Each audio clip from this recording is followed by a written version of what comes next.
All I know is there's definitely one guy that I want to see win a lot, and I think he's like $600,000 richer as of today, and I think we can bring him in right now into the show if you don't mind, Cody, because he's in Jack's Beach right here, hopefully celebrating a very successful Players Championship. Mr. Joel Dahmen. Oh, hey. Hello, Joel. How are you? Morning, Dahmen. Hey, morning, friends. I think we should take out some more trees here at Sawgrass. I don't know exactly that whole shtick, but it's pretty funny. I couldn't believe, Sully, that was a nice introduction. The text came through, and I haven't played in one of these like real elevated events, and when I've played them, I have not made a cut actually. That number was astounding. My wife almost fell out of her chair, and I'm not kidding you. Well, it's funny. The first text I sent you after watching Full Swing was like, dude, dope kitchen. Absolutely love it. Love what you're doing here, which is to say that in my late 30s, my priorities maybe have changed a little bit in life. Yeah. But you look a little different, man. You got a little less ass on you, if I might say. You're down several pounds if I'm talking to Gino. You hit the golf ball really well this week. What's going on with Joel since we last saw you? I don't feel like a lot has changed with me, I guess. I don't know. I've talked to, I guess everyone wants to know, yes, I've talked to he's not a sports psychologist. He is a sports life coach, management guy. Super cool dude. Actually, is it Wyndham? It is not Wyndham as much as it would be just so easy to just talk to a sports psychologist, win some majors, and it's super easy. But no, and really, things have been really good since August, and the golf game was pretty good in the fall, and I was doing a lot of good things that all golfers tell you that we're doing, and you guys know you've been lied to forever. But I knew that it was pretty good, and that's why I went to Puerto Rico last week, because I knew my game was close, and Thursday was so disappointing. But to wake up and come back and play a great 3 days of golf was really nice. And for Tron to send me a couple texts of stunting on hose. Phenomenal text from Tron. That was after Friday, I think, too. Right? Yeah, it was. And you don't hand out compliments that easy, so I knew I was doing something decent out there. Yeah, I watched you for a few holes today, man. It looked a little different, man. Just watching you shape shots here. You shot into 3 today was just really good, and yeah, you just look like things seem to be. I guess what's kind of the reaction like after something like the Full Swing comes out, and we have the reaction. This is kind of the reaction to the reaction to the reaction, I guess, because your Full Swing season 2 is really about Full Swing season 1 and the effect it's had on your life. But kind of how all that was portrayed and how that relates to how things stand for you now. What can you update us on? Yeah, I think the hardest thing is that they were filming last year, and this is like almost a year from when it was going down. So my tough when they caught me in all of that time was like kind of a June, July type time. And it was playing like shit, and I was trying to negotiate a new world. So like come August, like I was kind of back to being Joel again and like doing the right things the right way, and had a great thing going off the course with my family, and everything was good, and played pretty well in the fall. I mean, I had to finish 13th at Sanderson and kind of had a sneaky chance in Vegas where I finished 7th. Like I was fine, but when it comes out again, like you're rehashing like old wounds a little bit. And everyone, it's kind of weird because everyone in the public is like, oh man, we believe in you. You can do this. And it's like, man, that was a long time ago. Like I am good. And the hardest part is like, you want to show people how like that you are good. And the only way you can actually tell them that you're good or show them that you're good is by playing good golf. And my results haven't been that good this year, but when you're closer to playing good golf than when you're not. And a lot of guys fake it, and I've faked it a ton. I'm like, oh, I'm close. But like, I really thought it was close. And that's why I added Puerto Rico last week. And I had to play one of the better, probably top 5 of the last 54 holes, I would argue. Maybe my first round wasn't very good, but I was kind of hanging around there for the last 54. What are the indicators for you, Joel, when you're close? What are like the signals that you can really tell? DJ, why are you asking hard questions? We can talk about Jack's Beach or the weather, or how great was the 17th hole out there, Joel? Yeah, did you feel the support? That's a really good question. The indicators are, I would say, so we always have a baseline of where I'm at, like kind of on TrackMan. Like if I aim my body 5 degrees left and I'm swinging it and my path goes 3 and my face is a 1.5, like that's pretty good. So if I can show up and just kind of like feel like my aim's normal and swing normal and the ball flight's kind of like a small cut, like that's what I like.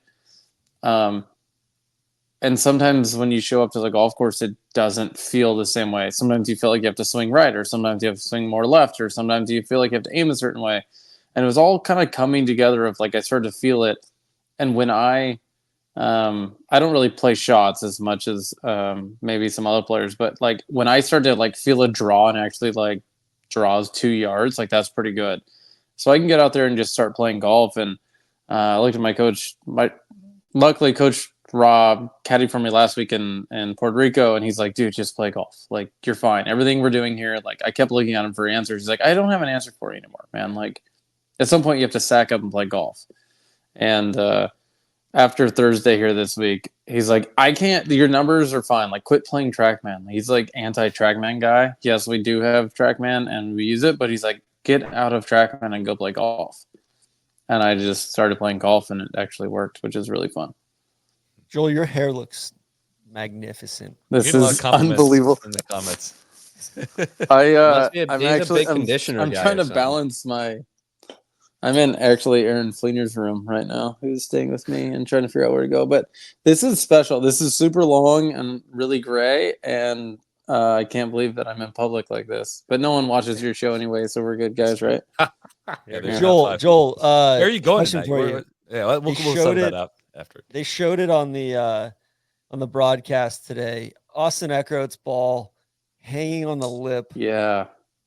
All right, so walk us through that, because it seemed like they had Deuce Bobick on. I think it was taped, but they had Deuce Bobick on almost immediately, and they're like, "No, this is outside of 10 seconds." How does that go down? Because he basically hits the putt, it's hanging on the lip. He kind of slow walks up there. You guys are both examining it very, very close up. How does that go on from a rules perspective from there? So you have when a ball starts sitting on the edge of the lip, you have a normal amount of time, or you can't just walk around forever. Yeah. So a reasonable amount of time to get to the ball. When you reach the ball, I don't know what they clarify that. Probably an imaginary circle of 3 feet. You have 10 seconds for the ball to fall in the hole. If it falls in 10 seconds, it counts as it going in. If it takes longer than 10 seconds for it to go in, it technically is a penalty stroke. They count the ball going in, so you get like whatever score you normally get. So Austin made a 5 when he probably should have had a birdie. I mean, and it was so weird because we got up there and he asked all the things. He's like, "Hey, how long do I have?" And I was in like 10 seconds. And I started kind of counting in my head. I'm like, "Okay, we're probably beyond the reasonable amount of time, or whatever you want to clarify." But I'm like there with them. I'm like, this ball is going in 100%. The ball is moving the entire time. This is going in. I just you always wonder how that works, because this ball is going in the hole. And that's why we sit there down close to it. Do you guys call that on yourselves? Does Austin basically get up to the next tee and say, "Hey, I think that was longer than 10 minutes," or did the rules official come up a couple holes later and say, "Hey, it probably felt like 10 minutes, but 10 seconds would be the clarifying there. Seconds. But he asked what to do. I'm like, "Hey, look, we have cameras on us this week. Actually, all shots are live. If you guys weren't aware of this, it's really special. Product, baby. Yeah, it's this thing. Not many commercials either. I think it's this really cool thing that we're working on. And so I just said, look, just call the rules official and just say, hey, will you look at this and determine if it's like whatever it took. So rules official over. Gary Young was inside and back within like a minute, and he's like, overtime, that's par. And it's kind of weird because in that moment, given Austin was not playing well, but if it was me, I'm like, dude, my ball was going in the entire time. It never stopped moving. That's why we sat there, we watched it. Like, that would be a brutal thing to go through. Unfortunately, he played terrible today. So he didn't care, and he just won 2 weeks ago, and he's rich as shit, and he's young, and he's gonna be really good for a long time. So he really doesn't care. But it was just it's a weird thing. It's like, dude, this ball's going in. We all knew it was going in. That's why we stared at it. And then you're like, oh no, that's a good par.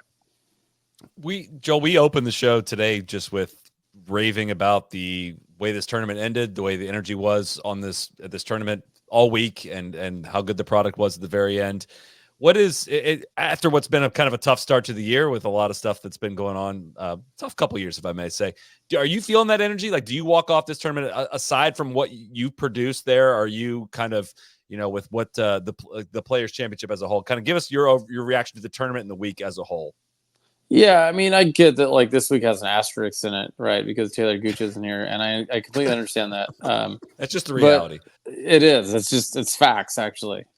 So I get that it's not what it used to be, but when you drive onto this property and you drive up TBC Boulevard or whatever, and you see the clubhouse, like, you get the same thing as like major championship fields, and like, this is a big time vibe. The other thing you get is like, every coach is on property, every psychologist is on property, everything's here. Like, it is a major championship feel. The vibe is just different around here. So that's on like a Tuesday, right? So that like players try a little extra. I mean, we're gonna go to Valspar next week, which is a great event, but it's just gonna be like a letdown because it's just not the players. Like, it's just ramped up feel. Everything about it is really good. I think when we get taken care of the way we do in the clubhouse and the dining we have and all that stuff, like, it's just a whole lot of levels. So that's just a different level this week, and it's really good. I don't know. It's yes. Joel, when I saw you on panicked Thursday afternoon, Fleener came in and said he's going to the bar, and I was trying to figure out if I'm going to the bar with him. Potential lynches, but there was no. It's all good. I actually have a kid here with my wife, so I'm not going anywhere. But I was trying to figure out how to get out of the house without getting out of the house. It was a panic move. We're good. Well, I was going to look to wrap up this show so I can come meet you wherever you end up, because Joel, it's a bucket list thing for a lot of people. God, he's drinking a high noon too. I love it. Yes, he's on Fred. I am not drinking high noon, guys. No, he's not. Yes, you are. Come on. I would never do that. Come on, guys. Never. I only drink Bushmills. I love Bushmills. Yeah, which I out of your drink. Your drink was fire this week. It was awesome. They were out of pineapple and grapefruit yesterday because so many people were drinking it. So they just gave you Bushmills. Yeah, that's right. And then exactly, for St. Patty's Day. Yeah. All right, we'll let you go, man. We appreciate you jumping on. Have a great Sunday night. Congratulations on the great week. We hope many more are in your future. I'm sure they Thank you, guys. Big fan of you guys, as hopefully you guys know, and you guys do a good job. So cheers, and look forward to a text off of this, and maybe we'll actually meet for a cocktail. Sounds great. See you, buddy. Cheers, guys. Hell guys, yeah. I saw Joel at on Thursday afternoon, and I was like, "How'd you play?" He's like, "TC, I made 16 pars and 2 bogeys. Not very good. Taking the family to the beach." And sure enough, he shoots 67, 68 to make like 600K plus, and goes to Valspar next week feeling hot.